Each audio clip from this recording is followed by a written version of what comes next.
My son, Caleb, started talking to his imaginary friend, Mr. Mapes, when he was 3. At first it was harmless, cute even. He'd set an extra spot at dinner or pause to open doors for him. My wife and I laughed it off, until Mr. Mapes started knowing things. One night I was putting Caleb to bed when he looked up and said, "Daddy, Mr. Mapes says not to drive to work tomorrow. He says there's going to be a big crash." I chuckled, gave him a kiss, and went downstairs.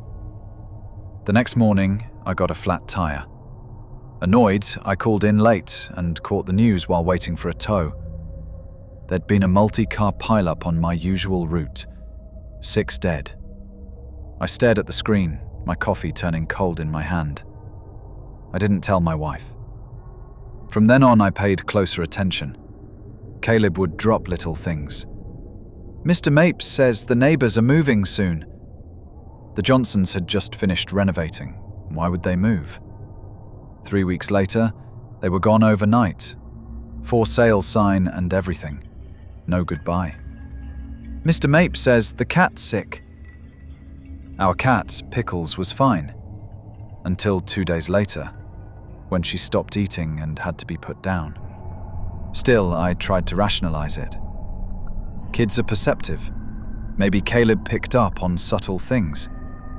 Then things got darker. Caleb changed. He stopped wanting to play outside. He'd whisper to empty rooms. He'd wake up screaming. One night I found him sleepwalking, standing in the hallway facing the wall. "What are you doing, buddy?" I asked, trying to stay calm. He turned, eyes wide and glassy. "Mr. Mapes says you shouldn't go in the basement anymore." I hadn't mentioned the basement in weeks. I'd been using it to store old furniture, untouched since my dad passed and left me some of his things. I asked Caleb why. He just said, "He doesn't like what's down there. Says it smells wrong." I did go down there. I wish I hadn't. At first it was just musty, then the smell hit me, rotting meat, something sour underneath. I searched every corner and then I saw it. In the far corner behind the water heater, the concrete floor looked wrong. Discolored, cracked in a circular pattern, like something had been burned into it then filled in. When I touched it, it felt warm. Warm. That night I dreamed of fire. A room lit by red candles, my father chanting words I didn't recognize, a child screaming. I woke up drenched in sweat. The next morning I called my mum. I asked if Dad ever messed with occult stuff. There was silence. Then she said, "Your father was a troubled man. There were things I chose not to see." I pressed, but she hung up. That night Caleb came into our room shaking. He climbed into bed and whispered, "Mr. Mapes says he tried to keep it away, but it's too late now. It's awake." That's when the banging started. From the basement, 3 thuds, then scratching, then a low, groaning noise that made my bones ache. I grabbed my bat and went down. The air was thick, the smell was worse than ever, and then the floor cracked open, only for a second, just long enough for something wet and black to slither out and vanish into the shadows. I ran.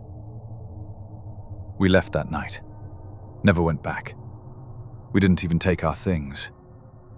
Caleb doesn't talk about Mr. Mapes anymore. Sometimes I hear him whisper at night, but when I ask, he says he's talking to the quiet man who keeps him safe. But sometimes, just sometimes, I think I see shadows in the corners of our new house. Long ones.